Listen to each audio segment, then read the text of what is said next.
Will you actually become a tomato?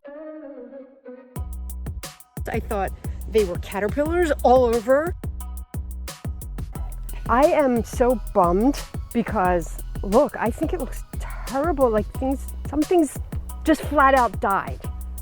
What would you say if I told you this looks great to me? No way. Yeah. There's no way. I'm so glad we're having this conversation because so many people think exactly what you think. Yeah. I think we're all wrapped up in, I hate to say this, but Instagram has sold us a bill of goods that everything looks perfect all the time. Our lives and our vegetable gardens. But the truth is, you're gonna see all kinds of dried leaves and brown parts and bugs, and there's nothing wrong with it at all. Really? Yeah, sometimes there is, so we need to check. Yes. Okay. But what I'm seeing off the top of my head is very little problems here. Really? Yeah. Okay. Let's take a look. Okay.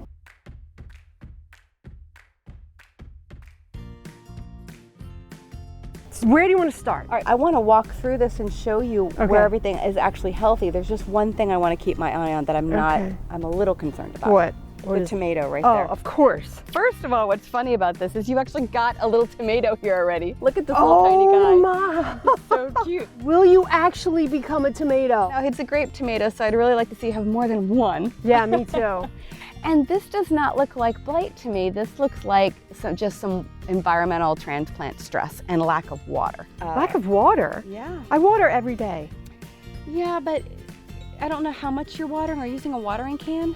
I am. So I find over and over people that water with a watering can underwater because they fill the can up and they're more focused on, I've got as much water as I've got in this can and that's all I've got, versus someone with a hose is like, I'm just going to stand here until this is really well watered. Okay, I fill up my watering can 3 times. I think you need to do it 4 times. 4 times? And what, would that 4th time just be there? I would maybe split, I'll put a lot of water on your tomatoes, and whatever you have left, I would come back and I would hit the watermelon, the melons, because when you think about those fruits, they are mostly water. So they need it versus peppers and beans, which will do a little bit better in the heat. A great tip that I use sometimes is I'll just keep a stick. I'll just poke some holes before I water in the soil, maybe about within the foot around it, just to make sure the water's getting down where it needs to go. Because some soil is actually water resistant. It wants to let the water molecules bounce off. Okay. And once it gets soaking wet though, then you start to get to a point where the tomato can really, it has what it needs. Okay. How about, are these string beans dead? Because they sure do look dead to me. They look amazing to me.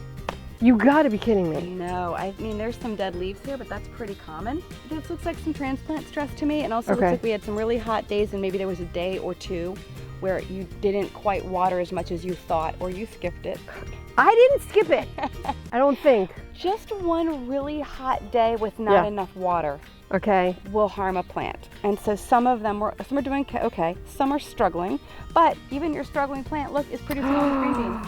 Whoa, wow. Yeah. That's amazing, because to me, that I would have ripped that out because I thought it was dead, but look at that. Well, it's not doing great. Yeah, but it's growing, yeah. And it's gonna produce those green beans, and then we can rip that out because it's probably not gonna do much more than that. But the rest of these that have some damaged leaves, I'm just gonna trim those damaged leaves off. And the reason we wanna cut that off is not because it doesn't look nice, it's because the plant is still sending energy to that leaf that's dying. And there's no point, that leaf is not gonna do anything for you. Okay, yeah. Cut it off and get rid of it, and then the plant can take that energy and send it into new healthy growth. Okay. So, you also... Yes. We put these peas up on this string trellis we built. Yeah. They look incredible. Do you see even a single bad leaf on these? No, actually I don't. And look at these blossoms, these beautiful pink pea blossoms. These are all gonna be peas in the next week or so. So Ari, how will I know when to pick them? I mean, I know not now. They will look like pea pods. Okay. But if you let them go too far, and you're like, oh, that's not gonna taste good, leave it on there. Yeah. Because that pea pod will dry out and that will become the next year's seeds. Okay. And if they dry out completely, you could even harvest them and use them in the fall to plant the same seeds from this plant will become your seeds for the fall. And let me tell you what, peas love fall weather. So we'll definitely be replanting peas in the fall. Okay. Wow. I like that. Great. Okay. And then over here, this tomato looks really good. Super happy about him. Good. You had some questions about your impatiens over here. Yeah. They actually don't look that bad right now, but a couple of days ago, I thought they were dead for sure. Okay, so you were just caught in the cycle of this plant. Really? Because these are annuals, which means they only live for the summer and then they'll die. Yeah. And they bloom every couple of days, and then when the blossom dies, it stays there. These are just dead flowers that have bloomed and are died. That's it. What? Are you kidding? And we call this deadheading. And the more you deadhead your annuals and perennials, wow, they will produce more and more. And I look at these now, you've got 5, 6, 7 blossoms. Yeah. On each one. These look spectacular. That is so pretty. It is. That is so pretty. That looks like a painting. These look wow. so perfect and happy.